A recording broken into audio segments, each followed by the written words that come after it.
Hoy día terminamos, en el fondo, de ver este capítulo de orientación a objetos. Y va a ser bien entretenido porque vamos ahora todos a tratarlo como objetos. Entonces, antes que me pregunten, profe, pero ahí está mostrando ventanita y usted dijo que no iba a entrar en el control. Efectivamente no entra en el control, pero lo necesitan para tarea y solo es la primera página. La otra página es de temas que sí van a ser evaluados en el próximo control. Además que esto de las ventanas, estimadas, forma parte del paisaje que tienen los profesionales cuando ya hacen software más en serio. Y de hecho la última tarea es bastante en serio, es toda una simulación. Si hay algo en que ustedes, aunque no sean de la carrera de computación, van a usar después el computador es para simular procesos, para simular sistemas, en cualquier especialidad, procesos químicos, eléctricos, mecánicos, qué sé yo. Y allí entonces la orientación a objetos y en particular las colas de espera es algo que siempre está presente. Siempre hay colas de espera, de producción, de entrada, qué sé yo. Así es que la última tarea es bastante real. Y en la realidad uno se encuentra con eso. Van a desarrollar sistemas en que van a tener una serie de clases predefinidas y ustedes van a tener que agregar algunas otras componentes. Y por tanto, sí hay que ver esto de las ventanas. Las ventanas son clases predefinidas y muy fáciles de usar, como vimos la vez pasada, ¿no es cierto? Que tienen una serie de clases, valga la redundancia, para trabajar con widgets, estos elementos de las ventanitas, botones, texto, entrada, frames, dibujos. Así es que es muy parecido a la realidad lo que se van a encontrar en la última tarea. Bien, ¿se acuerdan de nuestro diccionario? ¿Cierto? Entonces convendría mucho al diccionario que vimos en el capítulo anterior ponerle una interfaz de ventana.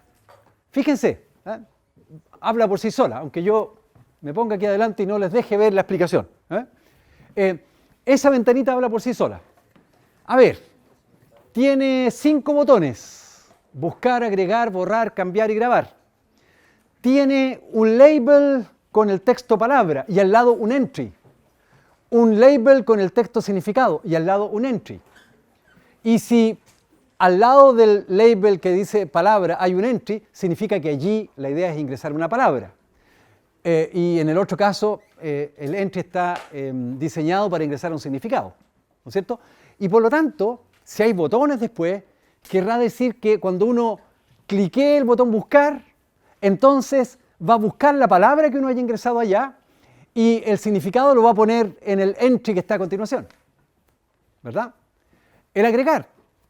El agregar es para agregar una nueva palabra con su significado en el diccionario. Y por tanto, cuando uno clique el botón agregar, quiere decir que antes yo puse una palabra allá y un significado a continuación. Y así, ¿no es cierto? Es como muy natural la manera en que se va a comunicar este programa con el usuario. Muy natural. Esa es la gracia de estas ventanas. Muy parecido a lo que van a hacer en la tarea. No sé si ya empezaron a ver la segunda parte de la tarea, pero en la tarea hay unos botones para las cajas, un botón botones para las colas también, etc. Así que les va a servir también para eso. Y aquí está la explicación de lo que yo les acabo de decir, pero como les digo, la gracia de las interfaces de ventana es que son muy intuitivas, muy naturales. No hay que explicar mucho cómo se usan. Entonces, yo les conté la clase pasada. Perdón, me falta aquí dejé una zona al final, que claramente es un label, una etiqueta, porque, aparece sobre fondo plomo, y es para mostrar algún mensaje de respuesta, porque cuando uno busque, por ejemplo, podría ser que falle la búsqueda. ¿Cuándo falla la búsqueda en un diccionario? Cuando lo que a uno le pasa, ¿no es cierto? Si busca una palabra que no está. Uno cree que la palabra existe, la busca y no está. Entonces, sería conveniente tener una zona donde poner algún mensaje que explique el por qué no está dando un resultado, por ejemplo. O si le fue bien, que diga que le fue bien. Todo ok o algo así por el estilo. Ya vamos a ver. Entonces, les comentaba la clase pasada que siempre en estos programas que manejan ventanas hay una parte que es muy fácil, muy mecánica, que consiste en diagramar la ventana. Diagramar la ventana. Es cosa de mirar las componentes aquí, las widgets, y escribir los objetos correspondientes. Ahora, esta diagramación va a estar después, tal como dice allá arriba. Fíjense que como tenemos botones, recuerden que cuando uno tenía botones, tiene que asociar métodos a los botones. Y esos métodos tienen que estar antes. Y eso es lo que quiero decir allá arriba. Toda esta parte que les estoy mostrando acá va a estar después de los métodos asociados a los botones. Pero, sin embargo, se las voy a mostrar antes porque es más sencillo de hacer. Como les digo, muy mecánico. Es cosa de mirar la ventanita y hacer esta diagramación. Es lo que en la tarea también le estoy haciendo así, le estoy dando la ventana. Y ustedes, por tanto, ahí tienen que ver cómo diagramarla. Entonces, yo les comentaba en su momento, ¿no es cierto?, que cuando uno diagrama una ventana tiene que crear un objeto de la clase TK, y recuerden que todo esto se cierra con b.mainLoop, porque el método mainLoop es el que finalmente muestra la ventana en la pantalla. Bueno, como se pueden dar cuenta del esquema de la ventana, vamos a tener 3 frames. ¿Por qué frames? Porque, si ustedes se fijan, en la primera fila de la ventana hay 2 componentes, un label, palabra, y un entry. En la segunda hay un label, significado, y un entry. Y después hay una fila de 5 botones. Y cuando uno quiere agrupar varias componentes en una sola fila de la ventana, tiene que definir un frame. Por lo tanto, necesitamos 3 frames. Y eso es lo que estamos diciendo acá. Además de declarar B como un objeto de la clase TK, voy a declarar F1, F2 y F3 como de la clase frames, y esos frames van a estar asociados a la ventana, van a estar dentro de la ventana. Por eso ahí en el constructor de la clase frame ponemos la referencia de la ventana. B igual TK, entonces frame B. F2, frame B. F3, frame B. ¿No? Y recuerden que en mi ventanita hay una cuarta componente, que es este label de aquí al final, donde vamos a poner un mensaje. Así que también tenemos que definir ese label, le llamamos respuesta, que también va a estar dentro de la ventana referenciada por B. Sí, perdón. Para definir ese último label, ¿no es necesario definir también un frame? No, porque es una sola componente. Uno usa frame cuando tiene que agrupar más de una. Pero también uno puede poner un frame con una sola componente, si quisiera. Te llamó la atención, ¿no es cierto? Te llamó la atención que fuera el único que no era frame. Y de hecho, independiente de lo que hagamos aquí al medio, que vamos a diagramar los frames, entonces al final, aquí es donde uno dice en qué orden van a ir esas componentes físicamente. Aquí el orden de los packs determina. Por ejemplo, voy a poner primero el frame F1, después el frame F2. Pero yo podría haber cambiado. Por ejemplo, si a alguien no le gustaba mucho esta diagramación, podría haber puesto los botones arriba, por ejemplo. Los botones más arriba. Es cosa de, aquí en los packs final, aquí estoy diagramando la ventana, en realidad. Ahí estoy diagramando los frames y aquí estoy diagramando la ventana. El pack es el que me da el orden en que se acomodan las widgets, las componentes, en la ventana final. Ya, veamos los frames, que son los más entretenidos aquí. Entonces, necesito que el F1, el primer frame, tenga un label con el texto palabra y un entry. Entonces digo, un label va a estar en el frame 1 y palabra también va a ser un entry en el frame 1. Y el label va a estar a la izquierda y el entry a continuación. Entonces pongo side igual left solamente en la primera componente, según vimos la clase pasada. Fíjense cómo definí el label. No le di un nombre, puse label nomás de inmediato, llamé al constructor de la clase label. Ahora, eso que puse allí, lo podría haber escrito en 2 líneas. Podría haber dicho L igual label, y ahí con todos los parámetros, y después decir L.pack side igual left. Lo podría haber hecho así, en 2 líneas. ¿Y por qué lo hice? Ustedes llamarán la atención. ¿Por qué lo hice así? Porque en realidad, fíjense que ese nombre L, no lo necesitaría después referenciar, nunca. Porque los labels, en general, son solamente para poner algún texto ahí. Pero después no necesito recuperar ese texto, porque no necesito ni leerlo, ni reescribirlo, ni nada. Así que por eso prefiero mantenerlo anónimo. Y eso es lo que hice allí. Lo mantuve anónimo. Creé un objeto de la clase label, llamé al constructor de la clase label, dije que iba a estar en el frame F1, que el texto iba a ser palabra, y recuerden que el constructor me devuelve una referencia, que yo en ese caso la guardaba ahí con un nombre. Pero yo podría directamente después, como label, el constructor me devuelve una referencia, al objeto referenciado le puedo aplicar de inmediato el método pack. Así que la gracia es que me permite además abreviar ahí la notación. Creo y de inmediato lo acomodo dentro del frame. Ahora, palabra, sin embargo, le di un nombre. Dije palabra igual entry. ¿Por qué? Porque sí necesito referenciarla posteriormente. Fíjense, y es bastante, se ve bastante claro aquí, porque después voy a querer recuperar lo que está en ese entry. Si quiero buscar una palabra, la tengo que recuperar. Así que necesito que tenga un nombre para poder referenciarla. Así que por eso puse en negrita aquellas componentes que sí voy a querer referenciar. Respuesta, palabra, significado. Fíjense que el significado va a estar en el frame F2 con su label significado y después un entry, un espacio para poder ingresar información. Así que ahí hago la diagramación de los frames para la palabra y para el significado. Y miren la diagramación de los botones. Ahí voy a tener 5 botones, ¿no es cierto? Y todos los voy a poner en el frame F3 con el texto, buscar, agregar, borrar, cambiar, grabar. Y recuerden que a los botones hay que asociarle siempre un método que se va a ejecutar, se va a invocar cuando alguien cliquee el botón. Así que ahí en el parámetro command, buscar, agregar, le puse el mismo nombre que el texto, pero son distintos, ¿no es cierto? Este es un string, en cambio este es el nombre de un método.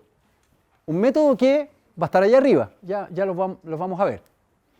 Y ojo, aquí yo quiero que estén todos en una fila de izquierda a derecha, así que tengo que poner side igual left, a todos salvo el último. El último se pone la colita de los anteriores. En esos otros no fue necesario porque eran 2 nomás, pero aquí como son varios, a todos los anteriores tengo que decir que va a estar a la izquierda, para que los siguientes se vayan acomodando a continuación. Ojo, los botones están, lo mismo que ese label de allá, no les puse una referencia, porque de nuevo, los botones me van a servir para cliquearlos nada más, pero toda la operación se va a hacer en el método, pero el botón mismo yo no voy a hacer nada con el botón, no voy a tratar de cambiarle el texto, no voy a tratar de cambiarle el método el que se va a invocar cuando se cliquee, nada de eso. Por eso entonces que también los botones van a ser anónimos. Y eso me permitió entonces ahorrar un poco ahí en la anotación. Creo el objeto y le aplico de inmediato el método pack. Creo el botón, pack, etc. Entonces, por eso es que quedaron en negrita solamente respuesta, palabra y significado. Son los únicos que sí voy a necesitar referenciar posteriormente.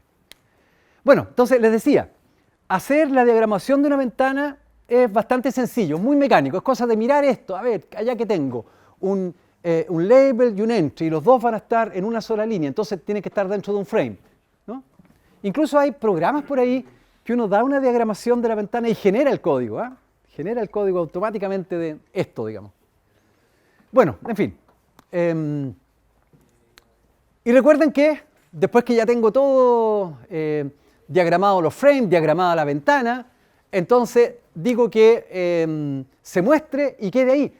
Acuérdense lo que comentábamos en la clase pasada, que esta ventanita va a permanecer allí y yo voy a poder hacer operaciones, todas las operaciones que necesite para el diccionario, hasta que me aburra, hasta que termine. Y cuando termine, le voy a clicar el botón X y con eso va a desaparecer la ventana y el programa ya no va a quedar vigente, digamos. Así que no hay que hacer algo que repita. Les decía que aquí hay como otra lógica. El programa asociado a esta ventana funciona en base a estímulos, en base a eventos. Si yo cliqueo algo, si yo ingreso algo, ahí despierta. Tal como lo que ustedes van a escribir en la tarea, en la última tarea. Cuando ustedes ingresan una persona, una cola, dan un entry, enter, ahí despierta. Incluso yo les estoy pidiendo en la tarea que pongan que se actualiza el reloj, que recuperen el reloj para ver a qué hora ocurrió ese evento. Entonces esto se llama a veces programación basada en eventos, porque no es con la lógica normal de los programas estos que ejecutaban instrucciones hasta llegar al final. Estos son programas que se quedan dormidos esperando algo y despiertan cuando se produce un evento. Bien, entonces eso, la diagramación de la ventana es bastante mecánica, como les decía. Ahora, ya, veamos entonces cómo vamos a programar los botones, porque en el fondo toda la lógica va a estar en estos métodos. ¿Qué hacer cuando me dicen buscar? ¿Qué hacer cuando me cliquean agregar? Etcétera, etcétera. Entonces, para eso, estimadas, estimados, podríamos... A ver, nosotros habíamos en su momento, en el capítulo anterior del curso, habíamos implementado un diccionario de distintas maneras. Con una lista, con un objeto, con los diccionarios ya incluidos en Python, etc. Pero no lo habíamos visto en el contexto de objetos. Y hoy día esta sesión es como caso de estudio de objetos. Entonces, lo que vamos a hacer es definir el diccionario como un objeto. Un objeto de una clase que vamos a tener que definir, la clase diccionario, y aquí van a estar las operaciones que yo quiero hacer con un diccionario. Voy a querer buscar una palabra y recibir el significado, voy a querer agregar una palabra con su significado, etc. Pero todos, fíjense, métodos que se van a aplicar a un diccionario. Y por tanto, va a haber que crearlo con un constructor. Voy a necesitar en la clase diccionario voy a necesitar un método constructor que me va a crear el diccionario. Y bueno, para crear el diccionario tendría que cargarlo con la información inicial, ¿no es cierto?, con las palabras y significados que ya existen. Entonces, lo lógico es pensar que al constructor de la clase de diccionario le vamos a pasar el nombre de un archivo que tiene todas las palabras. Y por tanto, lo que va a hacer es, lo que dice ahí, me va a crear el diccionario con las palabras y significados que se leen desde el archivo. Y lo vamos a hacer tal como lo hicimos en su momento. En las líneas van a estar separadas por un puntito, la palabra, punto, el significado, en la otra línea la segunda palabra, punto y su significado, etcétera, etcétera. Pero fíjense que ahora le dimos la conceptualización de objeto. Un diccionario va a ser un objeto, con palabras y significado, y como es un objeto, necesito conocer los métodos que permiten manipularlo, ¿no es cierto?, operarlo. Buscar, agregar, borrar, cambiar. Y ojo, a ver, miremos un poquito la descripción, que se ciñe también a cómo lo habíamos visto en el capítulo anterior. Por ejemplo, el método buscar está hecho para buscar una palabra y por tanto devolverme el significado. Pero puede fallar. Puede fallar, por ejemplo, si uno busca una palabra que no existe, que a uno le ocurre, ¿no es cierto? Uno mira en el diccionario y a veces la palabra que uno cree que existe no existe. Entonces, vamos a tener que tener una forma de responder en ese caso. Y la convención que vamos a adoptar, podría haber sido otra, es devolver none. Claro, porque no va a haber significado. Así que vamos a devolver none si no existe. Y en el caso de las otras operaciones, del ABC, del agregar, borrar, cambiar, entonces lo que vamos a hacer, siguiendo la misma convención que vimos en el capítulo anterior, vamos a devolver un true o false. Vamos a devolver true, verdadero, si es que la operación se hace correctamente, y vamos a devolver false si es que no se hace correctamente. Por ejemplo, ¿por qué el agregar podría fallar? Podría fallar si agrego una palabra que ya existe, porque el método agregar está hecho para agregar nuevas palabras. Y por tanto, si ya existía, no debiéramos agregarla. Para eso está el cambiar. Así es que esa es la idea, que agregar va a devolver true si es que tuvo todo ok, si se hizo correctamente la agregación de esta nueva palabra. Y lo mismo para el borrar y el cambiar. También vamos a tener un true o un false. Entonces, dada esta conceptualización que hicimos del diccionario, el diccionario es un objeto con métodos para manipularlo, entonces la aplicación esta de la ventana lo que va a tener que usar es esos métodos. No va a tener que saber cómo está implementado el diccionario. Fíjense que aquí no estamos diciendo cómo está implementado. Con una lista, con un diccionario de Python, incluso podría estar en un archivo, no importa. El programa que lo use va a tener que interactuar con el diccionario a través de estos métodos. ¿Vale? Así que esa es un poco la idea y afortunadamente me quedó bastante bien ordenado esto. En esta primera página está todo el manejo de la ventanita y del diccionario a través de sus métodos. Y atrás está cómo se implementa el diccionario. Eso es bien importante porque suele ser una dificultad en este capítulo del curso, sobre todo en las pruebas. ¿Se fijaron que ya les dejé públicas las pruebas control 3, incluso el examen, porque en el examen también se vuelve sobre este tema de los objetos. Así es que allí es bien importante no confundirse en qué plano está uno. Por ejemplo, aquí en la ventana vamos a estar en el plano de uso del diccionario. Y por tanto, para el uso del diccionario no necesito saber cómo está implementado. Lo uso a través de sus métodos. Tal como, por ejemplo, aprendimos en la clase pasada a usar los métodos asociados a los labels, a los entry, a los botones. Y uno no sabe cómo lo está haciendo por debajo Python. Cómo maneja los botoncitos, cómo los dibuja, cómo los pone en determinadas posiciones dentro de la ventana. Eso ya es un detalle de implementación. Lo que nosotros queremos a un cierto nivel es solo usar. Así que, desde ese punto de vista, queda bastante ordenadito este programa que maneja la ventana, porque solo uso tanto de las componentes de la ventana como del diccionario. Así que veamos, miren, por ejemplo, el buscar, que es el primero. Recuerden que estos métodos tienen que estar antes de la diagramación. Por eso aquí sí puse la inclusión. Recuerden que todas estas clases, para los botones, para los entry, para los labels, para los frames, para la ventana, están en un módulo llamado tkinter. Por eso hacemos from tkinter import asterisco. Quedan todas esas clases visibles. Bueno, y como todos los métodos se van a aplicar a un diccionario, entonces debiéramos crear el diccionario, pues. A este nivel debiéramos crearlo. Y por tanto llamamos al constructor de la clase diccionario, ¿no? Y de acuerdo a la tabla de definición de nuestra clase de diccionario, el constructor iba a recibir el nombre de un archivo. Y de ahí iba a cargar las palabras.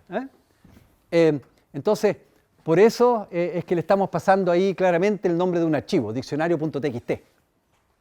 Ya, pero vamos al método buscar. Recuerden que este método se va a invocar cuando alguien cliquee el botón correspondiente. A ver, me devuelvo un poquito. Fíjense, aquí está el botón buscar. Y cada vez que se cliquee el botón buscar, se va a invocar al método buscar. Al método buscar. Va a tomar el control. ¿Ya? ¿Y qué tengo que hacer? Bueno, lo que tengo que hacer, como me están pidiendo buscar, presionar el botón buscar, tengo que saber qué palabra es la que tengo que buscar. Tengo que recuperarla. Y la palabra esa va a estar en el entry palabra. Y vimos la clase pasada, la sesión pasada, que a los entries se le podía aplicar un método llamado get. Palabra era de la clase entry y dentro de la clase entry había un método get que me recupera lo que la persona ingresó allí. Así que, y además, bueno, palabra.get me entregaba un string y ese string entonces se lo paso como parámetro al método buscar del diccionario. Digo d.buscar. Y entonces ahí me va a tener que entregar un string. Por eso le llamé S, porque normalmente me va a entregar un string. Salvo que, como lo dijimos en la definición de la clase diccionario, salvo que la palabra no exista. Y en ese caso buscar me va a devolver none.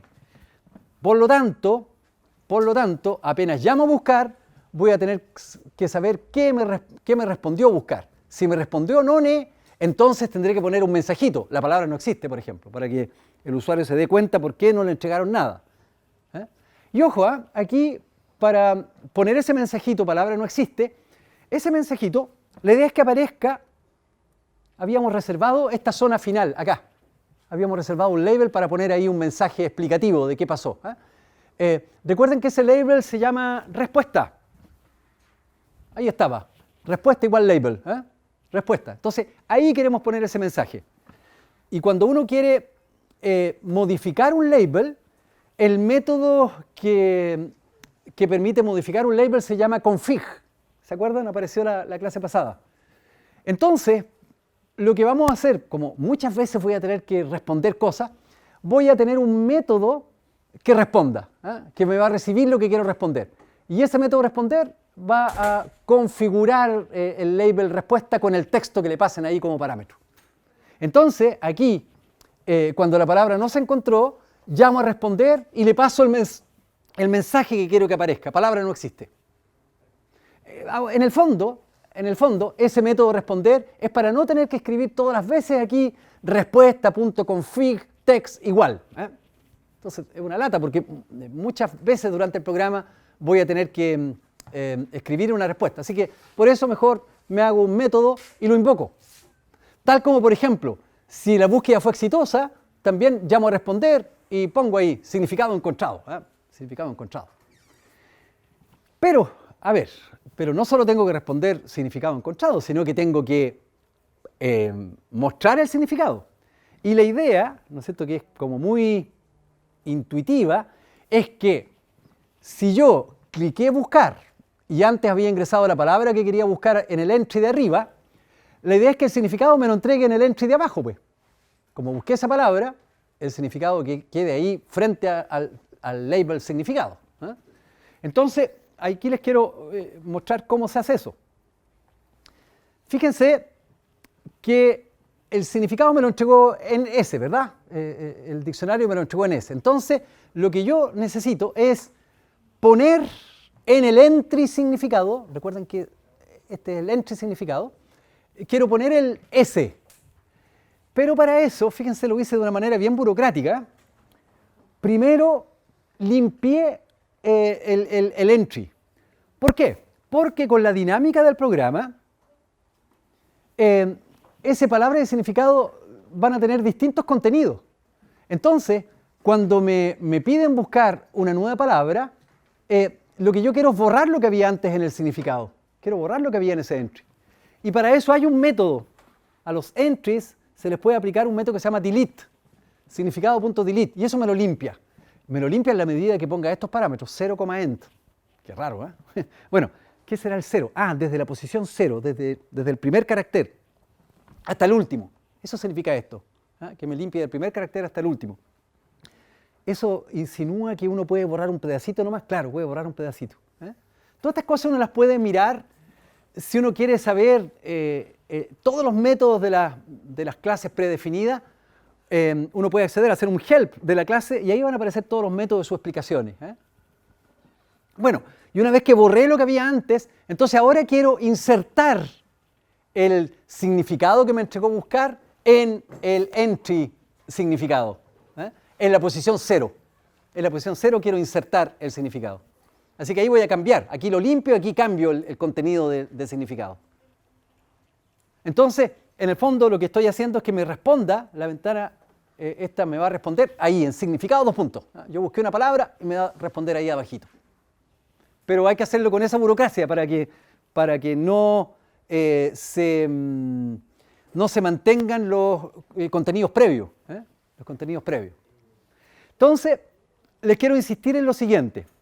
Fíjense que este método para el botón buscar solo usa métodos para el diccionario, usa métodos para entries, usa métodos para labels, porque este responder en el fondo llama a ese de allá y ese modifica un label. Así que aquí solamente hay uso de métodos de clases predefinidas. Algunos que vienen ya incorporadas en Python a través de ese módulo tkinter y otras como diccionario que lo vamos a tener que definir nosotros. Está en castellano, así que claramente vamos a tener que definirla nosotros. Pero solo uso de clases. Solo uso de clases. ¿Qué les parece? ¿Bien? Ya. Entonces, es cosa de... El resto es álgebra, como decía el profe que yo tenía antes. El resto es álgebra. Veamos. Sigamos con los otros métodos. El método para borrar. Estos son más simplecitos. Para borrar, lo que voy a tener que recuperar la palabra que me ingresaron, palabra.get. Y por tanto, dársela como parámetro al método borrar del diccionario, de manera de borrar la palabra que me indicaron ahí en el entry. Y si me fue bien, porque recuerden que todos estos, el borrar, el agregar y el cambiar, iban a devolver un true o false. ¿Se fijan? True o false. Y por tanto, como yo lo usé ahí en el contexto de una condición de un if, quiere decir que estoy preguntando si es que borrar me devolvió true. Y que si me devolvió verdadero, entonces respondo, la palabra fue borrada, para que el usuario sepa que hubo un efecto. Y si no, tendré que responder que no fue borrada. Y la única razón por la cual no podría no haberse borrado la palabra es que la palabra no existiera. La palabra tiene que existir.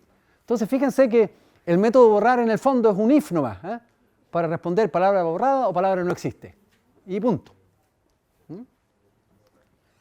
Lo mismo el cambiar, pero la diferencia en el cambiar es que en el cambiar tengo que leer tanto la palabra como el significado. Y los guardo ahí en los strings P y S, P por palabra, S por significado. Y ahí llamo a cambiar. Y de nuevo, como cambiar me puede devolver un true o un false, entonces lo uso aquí como condición del if. Y si me devolvió true, entonces significa que se hizo el cambio. El significado fue cambiado, el significado de la palabra fue cambiado. Y si no, si cambiar me devolvió un false, quiere decir que la única razón por la cual podría fallar un cambio es que la palabra no exista. Sí. Tengo una duda en borrar de ahí. ¿Ah? ¿Dónde definió que la palabra se borraba? O sea, solamente coloca true. Es que acuérdate que eso... Vale, bien, muy pertinente, se agradece tu pregunta. Acuérdate que eso... Este es el que va a borrar efectivamente la palabra del diccionario. El método borrar del diccionario. Y la manera en que te avisa este método que efectivamente la borró es diciéndote true, si es que lo borró, y false, si es que no lo borró. Entonces, la respuesta a lo que tú me estás pidiendo la vamos a ver después cuando analicemos la clase diccionario, y ahí vamos a ver cómo sacarla, cómo se saca efectivamente. Pero a este nivel uno puede hacer abstracción, ¿no es cierto? Uno puede confiar en que, bueno, borrar, si me devuelve true es porque efectivamente me la borró. ¿Vale? Hay un nivel de abstracción ahí. Muy bien. Eso es exactamente lo que les comentaba adelante, que aquí nosotros estamos trabajando haciendo abstracción de cómo funciona el diccionario D. El diccionario D es un objeto y la manera de manipularlo es a través de sus métodos, borrar, cambiar, agregar, etc. Lo mismo acá, ¿se fija? Acá, ¿cómo sé si me lo cambió? No sé, tengo que confiar en que si me devolvió true es porque me lo cambió. Muy bien. Y me quedan dos nomás, el agregar. Agregar. Agregar también, cuando yo agrego una nueva palabra, tengo que darla con su significado. Estoy agregando algo al diccionario. Así que tengo que dar las dos cosas. Así que tengo que recuperar el contenido del entry palabra, el contenido del entry significado, y eso pasarlo como parámetro al método agregar de, ojo, aquí no hay confusión de nombre. Este método, el método que estamos analizando es el método agregar que está asociado al botón agregar. En cambio acá, si yo digo d.agregar, quiere decir que estoy llamando al método agregar para el diccionario D. No hay confusión, no se confunde. Y de nuevo aquí al agregar, devolvía true o false. Y si me devolvió true, quiere decir entonces que se agregó correctamente la palabra. Entonces pongo el mensaje palabra agregada. Y si no, la única manera que falle la agregación de una palabra es que ya existiera. Palabra ya existe. ¿No? Y en el caso del grabar, aquí también tengo que confiar que la operación grabar del diccionario me lo va a grabar correctamente en el archivo cuyo nombre yo le indique allí. Y por eso es que le respondo al usuario, mire, si esto termina bien, fue grabado en diccionario.txt. Así es que, en el fondo, estimados, y ahí ya vimos toda la primera página, lo que quería mostrarles con eso es esto, pues, cómo se implementa la ventanita. Eso es toda la programación de esa ventana. Una parte muy mecánica, como les decía, que es la diagramación de la ventana, y la parte más entretenida, que tiene la lógica de la manipulación de la ventana, son los métodos asociados a los botones en este caso. Ojo, a propósito, ¿se fijaron que no puse métodos asociados a los entry?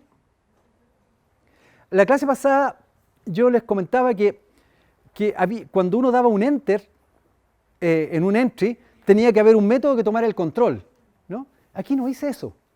Porque, bueno, ¿y qué pasa? Dirán ustedes. Entonces, ¿cómo es la cosa? Lo que pasa es que como no asocié un método cuando yo dé enter a un entry, entonces no va a pasar nada.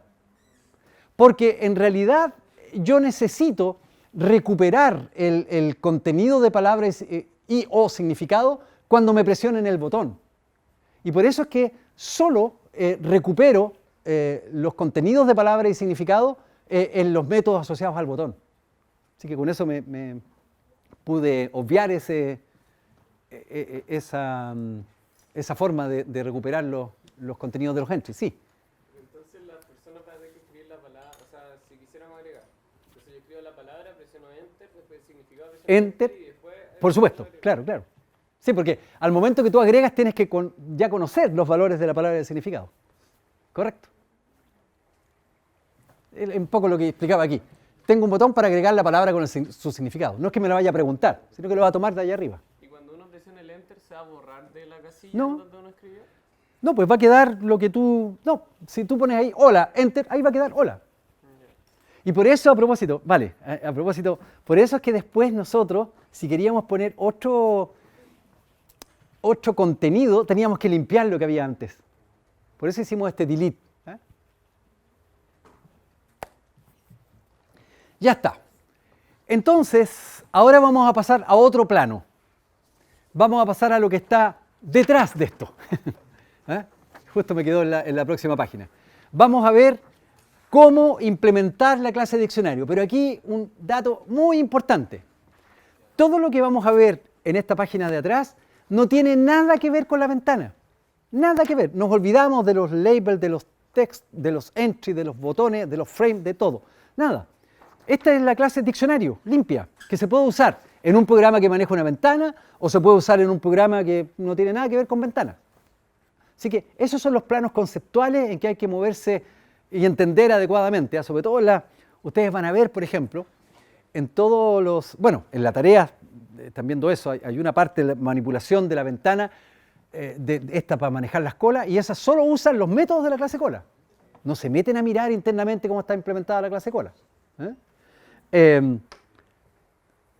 Bueno, y siempre estos temas los evaluamos en los controles, como pueden ver en los enunciados que les dejamos disponibles. Así, hacemos, por una parte, uso de una clase. Usar una clase, dada la manera en que está especificada. Ahí está la especificación de la clase. Yo puedo hacer programas solo sabiendo esto. Y otra cosa distinta es escribir la clase, que es lo que vamos a empezar a ver ahora. Vamos a ver cómo se implementa la clase diccionario. Y para implementar la clase diccionario hay varias alternativas. Una es implementarlos con una lista de Python. Y recuerden que la clase, cuando introduje el tema de los objetos, por fin supimos, en realidad, que las listas que ustedes antes habían manipulado así tranquilamente, diciendo L igual, corchete y valores, y tenían métodos tenían funciones en esa época, tenían funciones para manipularla, en realidad eran objetos. Eran objetos. Me falta el objeto borrador, que no lo encuentro. Aquí está. Ya. Entonces,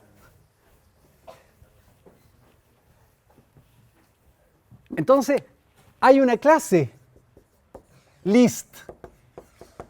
Hay una clase list predefinida en Python. ¿No? Y como buena clase, tiene un constructor. _init. Y tiene, todos los métodos que uno sabe para manipular listas. Append. Y recuerden que siempre los métodos de una clase tienen como primer parámetro self. Y append, uno agrega un elemento, así que tendrá un segundo parámetro, etcétera, etcétera, etcétera. Pero list es una clase predefinida. Al punto que cuando yo, por ejemplo, aquí estoy creando una lista vacía, eso es equivalente a esa otra notación, a llamar al constructor de la clase list. Se puede crear de las dos maneras, así, con corchete, corchete, o con list, paréntesis, paréntesis. ¿Por qué? Porque esas dos llaman al constructor de la clase list.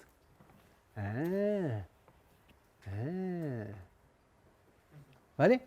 Así que, entonces, estimadas, estimados, ahora vamos a... allá arriba estoy diciendo entonces que, recuerden que en las clases lo primero que hace uno es poner la declaración de los atributos, de cómo se va a representar un objeto de la clase diccionario. Entonces se va a representar con una list de nombre __d. Recuerden que ese nombre ___ va a impedir que me destruyan, ¿no es cierto?, la lista. Que la única manera de manipular esta lista que hay debajo del diccionario sea a través de los métodos de la clase y no otra cosa. Y esa lista va a ser una lista bien especial porque va a ser una lista de listas. Es una lista de elementos que a su vez son listas de dos elementos, de palabra, que es un string, y significado, que también es un string. O sea, una lista de listas.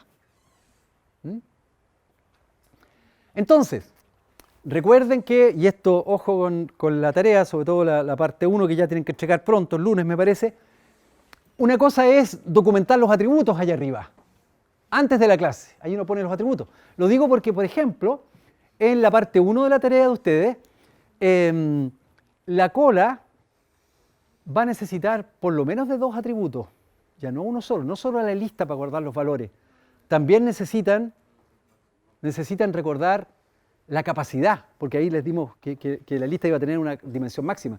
Así que en el caso de ustedes va a tener 2 atributos los objetos de la clase cola. 2 atributos. Ya. Bueno, y lo otro importante, acuérdense que lo vimos la primera sesión de clase, es que cada método se escribe con su receta de diseño, pero solo en lo que tiene que ver con la parte previa, no con el test. No se hace el test aquí. Entonces, por ejemplo, recuerden que primero es el contrato del método que se llama _init, que me va a recibir un string y me va a devolver una lista, porque como construye, y el diccionario lo vamos a representar por una lista, entonces tengo que decir que esto me va a devolver una lista de listas, list de list. Después recuerden que siempre en una receta de diseño viene el objetivo y el propósito. ¿Cuál es el propósito? De entregarme una lista ordenada por palabra, desde el archivo, porque la va a sacar desde un archivo.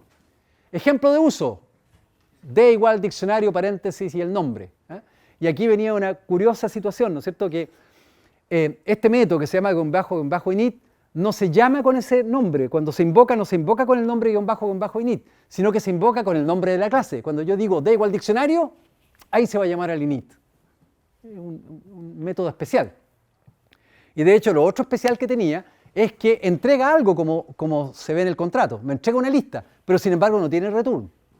¿Por qué? Porque es un método hecho para eso, para devolver un objeto. Así que está implícito el hecho que devuelva una lista. Bueno, y entonces, cuando ya escribimos el método, que va a recibir un parámetro, el nombre del archivo, por eso le llamé archivo, con eso voy a abrir el archivo. A propósito, nunca lo habíamos visto así, pero cuando uno omite el segundo parámetro en el open, por defecto, por omisión, se supone que una R, o sea, que el archivo va a ser leído. Por eso después lo leemos línea por línea. Y le llamo F por file. ¿Y por qué F por file? Porque los archivos también son una clase predefinida que se llama file. Y aquí en la clase file hay un constructor, _init, y hay, qué sé yo, el método write, hay método close, también es una clase predefinida esto. Y ustedes dirán, bueno, ¿y por qué entonces no se llamó un constructor y se llamó un open? Lo que pasa es que el open, la función open es una función, ¿no es cierto? Open, paréntesis, archivo, se pasó como parámetro un archivo. El open llama al constructor de la clase file. Así que todo en realidad son objetos. Por eso estamos terminando de esta manera el curso. Ahora estamos entendiendo todo lo que hay debajo de lo que hemos usado. Al punto que hoy día ya podrían, los más inquietos de ustedes, que en su momento, cuando les dimos el importe estructura, lo abrieron y no entendieron casi nada, ahora van a entender un poco más. Hay mucho manejo de estas cosas debajo del importe estructura. Ya está. Entonces, abrimos el archivo y recuerden que para leer un archivo, afortunadamente en Python es muy sencillo, se lee línea a línea, el for me va leyendo el archivo línea por línea, y vamos a seguir la misma convención anterior, que las líneas iban a tener la palabra separada del significado por un punto, por lo tanto buscábamos dónde estaba el punto con el método index de un string. Ojo, línea es un string y por tanto también quiere decir que hay una clase predefinida llamada string, y uno de los métodos de esta clase es index, self y qué sé yo. Son todas clases predefinidas. Voy a volver sobre eso el martes, en la clase del martes, para entenderla mejor, en la clase de repaso. Así que buscamos el puntito y lo que está antes del punto, antes de la posición i va a ser la palabra, y lo que está en i+1 hasta el final, y eliminando el último carácter para no guardar también el new line, va a ser el significado. Y una vez que tengo separada la palabra del significado, entonces agrego un elemento a mi lista cell._d. Y el elemento que quiero agregar es una lista, por eso es que aquí encerré palabra y significado entre paréntesis cuadrados. Y ojo, de aquí en adelante vamos a suponer que las palabras van a estar ordenadas. Diablo, ¿y quién me aseguraba que estaba ordenada? Mejor me aseguro. Hago sort. Hago sort. Sí. Ahí el punto separa la palabra con el significado. Claro, claro. La idea es que en el archivo van a estar así. Palabra, punto, tal como están en el diccionario normal, ¿no es cierto? Siempre hay un puntito después de la... Así van a estar. Entonces tú buscas eso, y lo que está a la izquierda va a ser la palabra, y lo que está uno más allá hasta el final, sin contar el backslash n, va a ser el significado.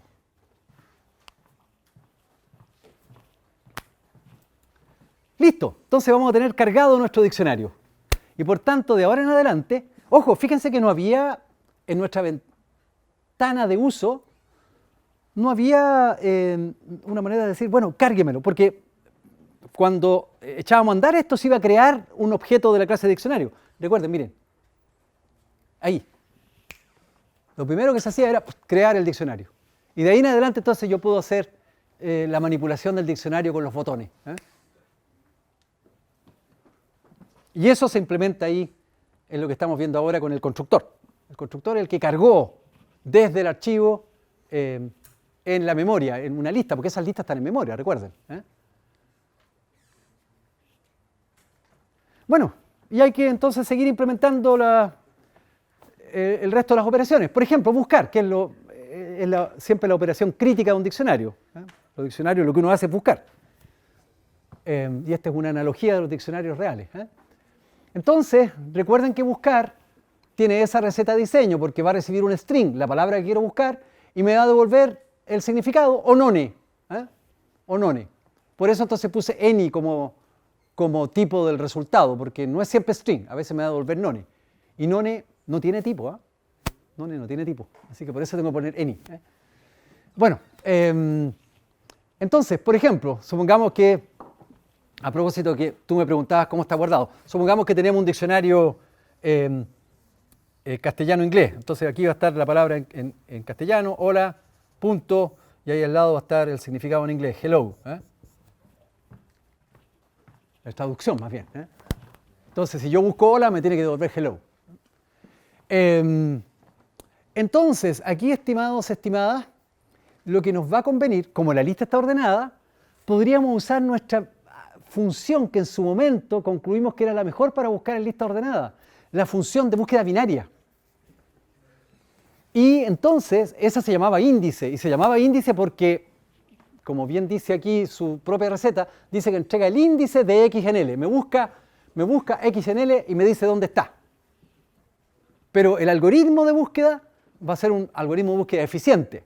Y esto es particularmente necesario en un diccionario, pensando en un diccionario real, que tiene cientos de miles de palabras. Pues entonces, yo quiero un algoritmo que haga lo más log 2 de n comparaciones en lugar de n medios comparaciones. ¿Se acuerdan? Lo que en su momento analizamos. Bueno, sobre eso voy a volver el próximo martes, sobre los algoritmos de búsqueda y ordenamiento. Aquí los vamos a usar nomás.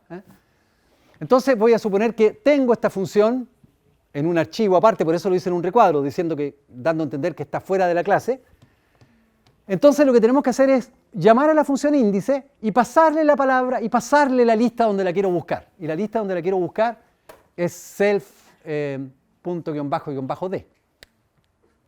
Y ojo, no sé si lo recuerdan, pero nuestra función que buscaba y me entregaba el índice, recibía una función de comparación, porque la lista podía ser una lista no tan simple, no con elementos escalares, como en nuestro caso, nuestra lista es una lista de listas.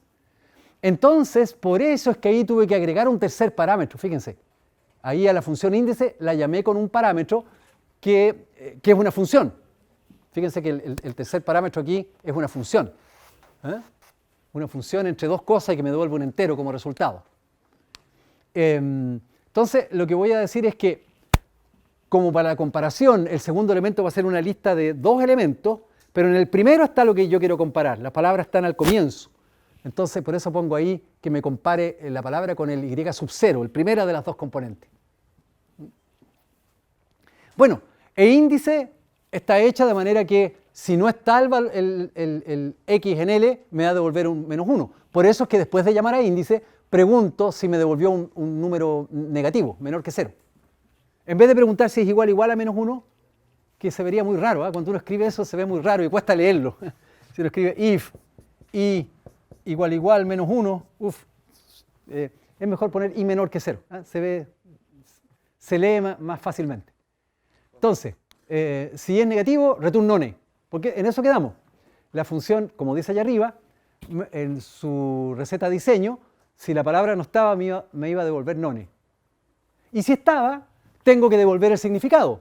Yo sé que la palabra está en el índice i, pero el índice i son listas de 2 elementos. Y de esos 2 elementos quiero el segundo, el de índice 1. ¿Okay? Esto lo habíamos visto en su momento. Sí, la novedad de hoy día es que ahora el diccionario es un objeto. Le estamos dando ese recubrimiento conceptual. Sí. ¿Por qué está el hacer del type de x igual list? Porque eso era parte, a lo mejor, ojalá no te distraiga esto. Esto era lo que escribimos en su momento para búsqueda binaria. Entonces lo importante era que esta función buscaba en una lista. Esto tenía que ser una lista. Porque todas las instrucciones que estaban acá recorrían la lista. O sea, sí, pero ¿por qué el x? O sea, el x se supone que es como un string o un número. Ah, hombre, ya, touché. Debería decir type L, ¿verdad? Claro. Vale, sí, cierto. Porque me equivoqué, no. Ahí es type L, cierto. Muy bien. Muy bien. Era para ver si estaban atentos. Correcto. Muy bien.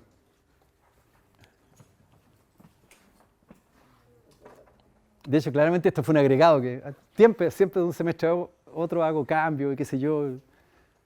Se supone que lo mejoro, pero a veces me caigo. Ok, lo voy a corregir apenas termine la clase. Ok, veamos el cambiar. Cambiar. Voy a dar una palabra y voy a dar su nuevo significado. Entonces, de nuevo la tengo que buscar.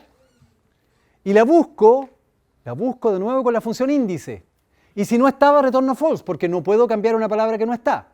Y si está, en vez de entregar el resultado como lo hacíamos en la función buscar, ahora lo modifico el significado dentro de la lista.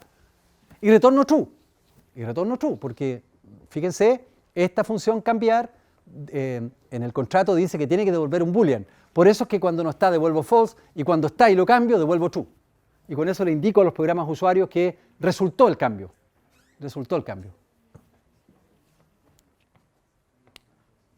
Y ojo, aquí tengo que volver a llamar a la función índice de la misma manera anterior. Pero me está haciendo búsqueda binaria, está sacando partido a que la lista está ordenada. Y recuerden que nos aseguramos que la lista está ordenada porque en el constructor la ordenamos. Lo más probable es que estuviera ordenada en el archivo, pero Juan Segura vivió muchos años, como dicen. Hay que asegurarnos que eso suceda. Borrar. Lo mismo. Busco, si no está, false, porque no la puedo borrar. Y si está, como me devolvieron el índice, entonces tengo que eliminarla. Y recuerden que para eliminar, dado el índice, la función para las listas es pop, ¿no es cierto? Aquí dentro de la clase list, por aquí va a estar la función pop, que recibe un índice. Def pop. Self y aquí un índice i. Ahora, no sé si lo recuerdan, pop también entrega como resultado el valor que elimina. Pero aquí yo no hice nada, lo podría haber recibido, podría haberlo puesto aquí a la izquierda, valor igual self.pop, pero no necesito. Así que ignoro nomás lo que me devuelve pop. Pero sí, no puedo ignorar devolver true porque lo dijimos en el contrato, dijimos que iba a devolver un boolean, un true o false.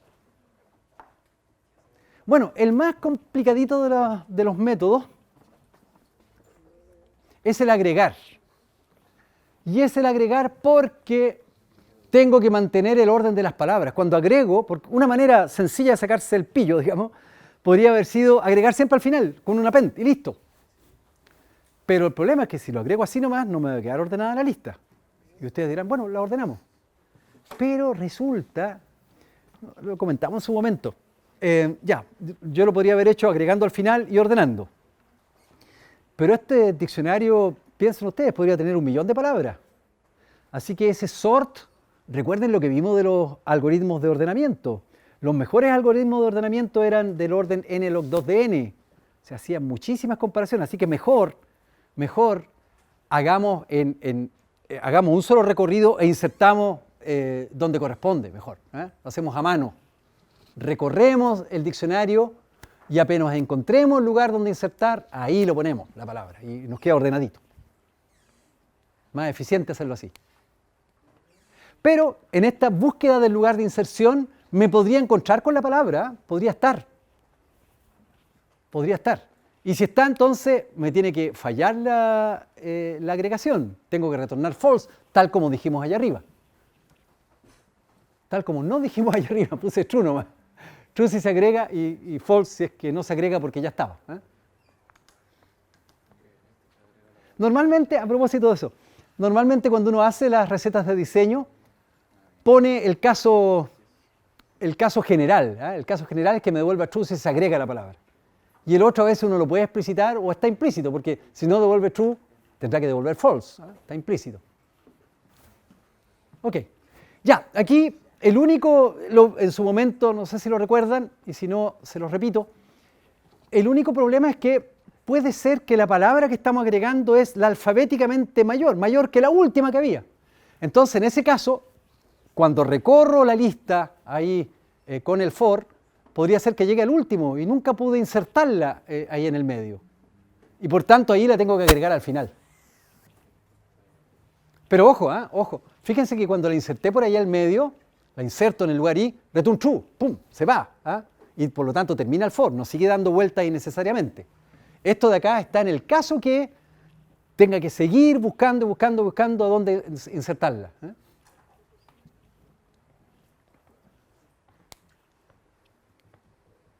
Bueno, y solo entonces está faltando el grabar.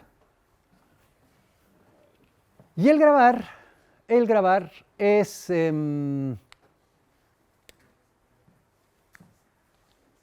bueno, recorro la lista, recupero la palabra del significado y entonces las grabo separadas por un punto y con un new line al final, de manera que estén igual a como las requiere posteriormente el constructor, porque la idea es que yo hoy día, por ejemplo, trabajar con mi diccionario, voy a hacer actualizaciones, listo, voy a cerrar, y mañana voy a volver a cargar mi aplicación y por tanto quiero que me lea el diccionario actualizado. Así que tiene que estar en la misma forma que el constructor lo requería. Y por eso entonces que cuando recorremos la lista, sacamos la palabra de significado, los tenemos que grabar tal como lo necesita el constructor, separados por un punto y terminados por un new line. A propósito, recuerden que los archivos, bueno, aquí lo tengo que abrir para escritura, W. Cuando se abre un archivo para escritura, no hay que olvidarse del close, porque recuerden que el close ponía una marca de fin de archivo, una marca física de fin de archivo. Cuando uno lee un archivo, a veces uno puede olvidarse del close, porque no tiene un efecto físico. Pero en el caso de archivos de escritura, sí hay un efecto físico que hay que cuidar que se haga. Sí, por favor. A ver. Es que grabar significa en el disco, es de memoria a disco. ¿Ya? En cambio, todas las otras operaciones se hacían... A ver, mira, aquí estaba la descripción. Solo el constructor y el grabar se entienden con un archivo en disco. Los otros hacen toda la operatoria, el buscar, agregar, borrar, cambiar, hacen la operatoria con el diccionario que está creado como objeto en la memoria. Te fijas, graba en archivo, ese lee desde archivo, pero estos otros con el objeto en la memoria. Muy bien. De hecho, si te fijaste, todos los otros métodos aquí de la clase de diccionario no leían ni escribían. Hacían modificaciones y las tengo ahí en negrita para que se den cuenta lo que hace, ¿no? Ahí modifico el iésimo elemento de la lista cell.d. En el buscar, saco de la lista, etc.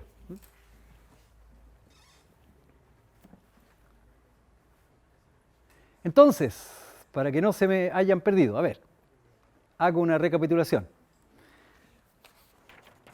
Ahí estaba la ventanita que usaba la clase de diccionario. Aquí estamos implementando la clase de diccionario. Pero esta implementación no tiene nada que ver con la ventana, nada que ver. Porque, insisto, esta clase de diccionario se podría usar en distintos programas, tal como su clase cola. Y por eso fue bueno, fíjense, que yo les diera la tarea en parte. Ustedes escribieron la parte 1 de la tarea, que la clase, por ejemplo, la clase cola, antes que yo les contara de lo de las ventanas. Y por tanto escribieron la clase cola sin saber en qué iba a ser usada. Esa es justamente la idea. Las clases se escriben de acuerdo a su especificación. Y yo les di en la clase cola una especificación como esta.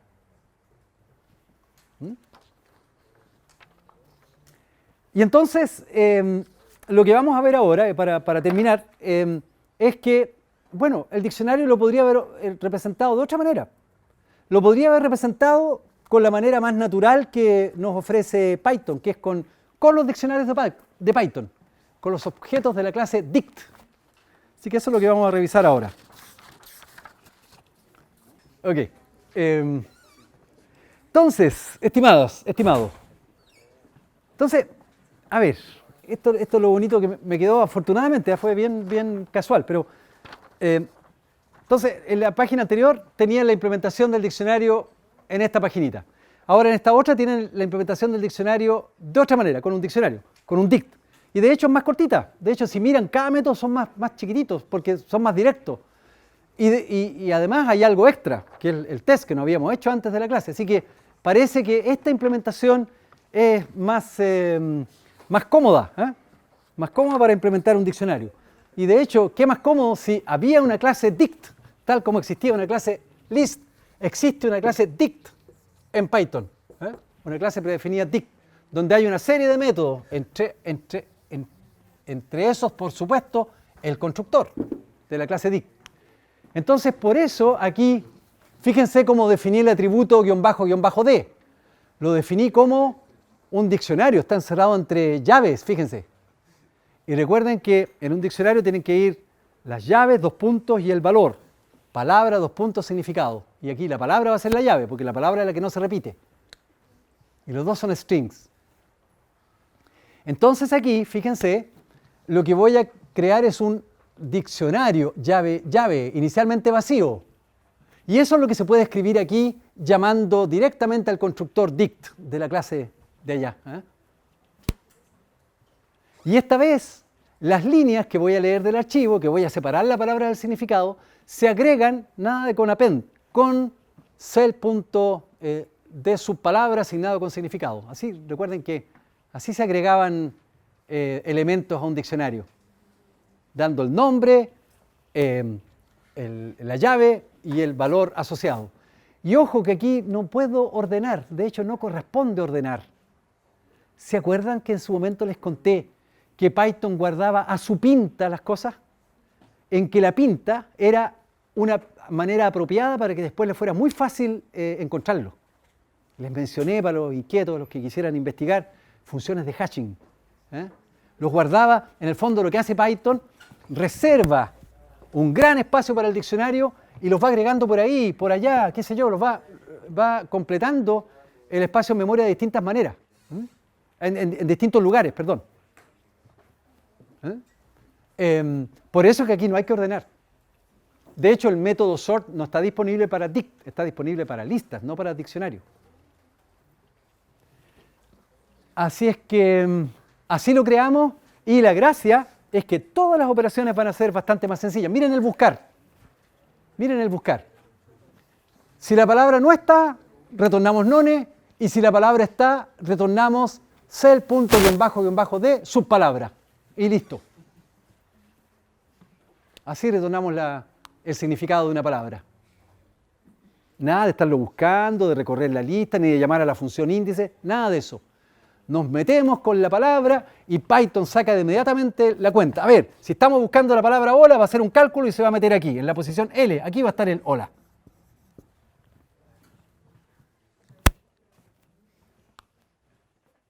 De hecho, la gracia de esto es que, bueno, en teoría, en una comparación deberá encontrar el elemento. En cambio, la búsqueda binaria era en máximo log 2 de n comparaciones.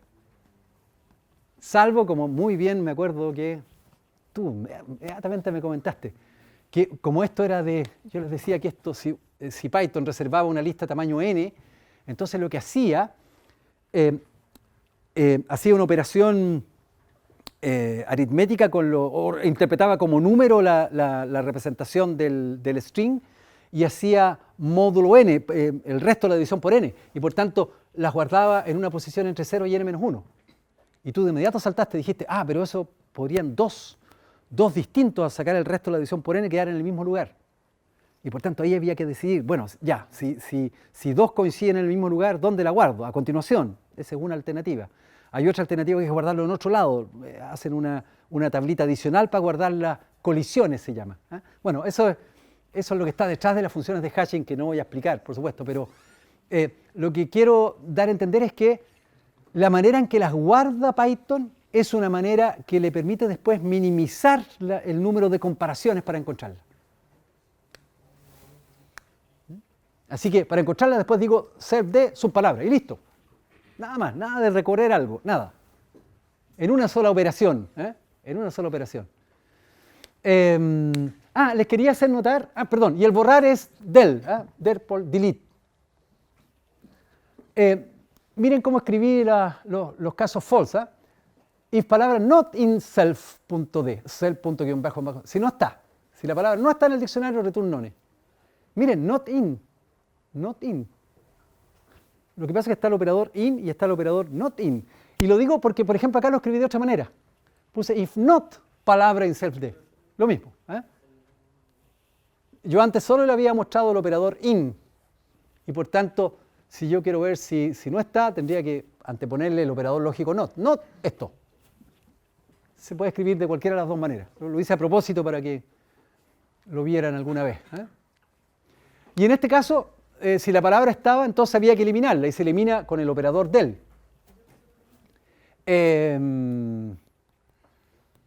Ya. Operadora, porque fíjense que no es con paréntesis, del no es una función, ¿se fijan? Es un operador. Después en la próxima clase les voy a aclarar lo que hay detrás de esto. Ya, y si se eliminaba había que devolver true. Devolver true. Agregar. Nada de estar recorriendo, insertarlo en un lugar o insertarlo al final. Se agrega así nomás. Si ya estaba, return false. Si no estaba, le agrego, return true. Entonces, esta era la representación adecuada, ¿no es cierto? Sí, por eso se llama dict. Dictionary. Está especialmente diseñada para este tipo de aplicaciones que son mucho más frecuentes que lo que uno imagina. Ya les había contado en la segunda unidad del curso, por ejemplo, cuando manejamos una agenda. Una agenda es un caso particular de diccionario, en que las palabras son los nombres de las personas y el significado es el número de teléfono. O alumno nota, lo que se les ocurra. Y el cambiar, lo mismo. Si la palabra está, entonces le cambio el significado nomás y se acaba el cuento. Y el grabar, miren, no sé si lo recuerdan, es cosa de recorrer. Recorro el diccionario, for palabra in self-d. Fíjense que el for tiene una nueva aplicación, me sirve para recorrer un diccionario y me va a ir dando las llaves, las palabras, por eso le llamé palabra. Porque si recorro el diccionario que tenía palabra, significado, me va a ir dando las palabras. Y dado que tengo la palabra, entonces a partir de la palabra puedo recuperar el significado indexando el diccionario con la palabra. Y como quería grabarlas separados por punto y con un new line final, ahí la escribo. Bueno, no nos hemos asegurado que esto está bien escrito, no lo hemos probado, como tienen que hacerlo en la tarea. Ojo, no me basta que escriban la clase cola en la parte 1 de la tarea. Hay que hacer una clase de prueba para garantizar que están funcionando bien todos los métodos. Así que aquí me hice un test. Ojo, este test no es que se aplique solo a la representación del diccionario, también se aplica a la otra representación, a la representación de listas. porque de hecho si ustedes miran, un test de una clase solo debiera operar con los métodos de la clase, no con las representaciones internas. Por lo tanto, este mismo test yo lo puedo aplicar a la otra representación, a la de listas. Y recuerden entonces que para testear con una clase hay que definirse una clase test algo. Ustedes tienen que definir test cola, aquí será test diccionario. Y en el constructor, entonces uno creará un objeto de la clase diccionario, de la clase que quiere probar. Entonces ahí crea un diccionario. Pero, en nuestro caso particular, el constructor de la clase diccionario necesita un archivo de donde va a cargar los datos. Por lo tanto, por eso antes abro un archivo de escritura y lo grabo con una sola palabra, hola y hi. Lo hice bien cortito para que me cupiera ahí. Y lo cierro. Le grabo una sola línea. Y después en el método test me aseguro de probar todas las cosas. Por ejemplo, me aseguro de probar el buscar. Busco la palabra hola y me debiera devolver hi, porque el significado de hola es hi según lo que está ahí arriba. Y ahí mato dos pájaros de un tiro. Estoy probando que me está funcionando bien el buscar y también estoy probando que el constructor haya sido el correcto, porque me está encontrando bien las palabras. Cambiar. Cambio el significado de hola, cambio el hi por hello. De manera que si después lo busco, me devuelva hello. Y ahí aprovecho de probar cambiar. Ojo, sí, bien digo, de probar cambiar. Fíjense cómo probé cambiar. Puse cell.d.cambiar y no lo comparé con nada. ¿Por qué? Correcto, devolvió un boolean. Así que, en el fondo, si devuelve true va a seguir hacia abajo. Si me devolviera false, hasta ahí nomás llegaría y me daría error de aserción. El borrar, lo mismo, también lo pruebo así nomás. Y de hecho me aseguro, por ejemplo, después buscando hola. Si borré hola, si después lo busco, me debería devolver none, porque ya no está. Y por tanto después lo agrego de nuevo. Y aprovecho de probar el agregar. ¿Y cómo lo puedo probar? Después buscando la palabra hola, pues. Hi. Y finalmente, el grabar, ¿cómo lo pruebo? Grabando. Ya, pero ¿cómo sé si grabó bien? Bueno, tendría que recorrer el archivo, línea por línea. Lo abro y voy viendo, en este caso, como es una sola línea, me bastaría probar si la línea que me entrega L es hola.hi/n. Recuerden que les comentaba que es todo un arte esto de probar, hay que ingeniárselas cómo probar todo, y tienen que hacerlo, y tienen que hacerlo rigurosamente. Me explico, por ejemplo, si ustedes en la parte 1 de la tarea hacen una clase para colas que tienen un tamaño máximo, entonces debieran probarlo con ese tamaño máximo. Crear una cola, qué sé yo, de 2 elementos para que sea fácil probarla, pero ponerle un 2 y después probar que si tratan de poner un tercer elemento no les permita agregar ese tercer elemento, o no lo agregue simplemente. Así es que eso hay que hacer, hay que asegurarle a los usuarios de la clase diccionario que esto está bien, que está funcionando bien, de acuerdo a la especificación. Así que eso, estimadas, estimados. Ventanas y 2 implementaciones del diccionario, puro manejo de objetos. En cambio, la próxima clase, el martes, voy a hacer un recuento de todo, no solo de orientación a objetos que hice esta semana, fue esta en la 4ª clase, hicimos un capitulito en 4 clases, el capítulo de orientación a objetos, y de vuelta de la materia del control, el próximo jueves y las semanas siguientes, les voy a enseñar algunas cosas extras, algunas que están en los apuntes y algunas que no están en los apuntes. Así que en eso quedamos. Nos vemos el próximo martes en esta sala.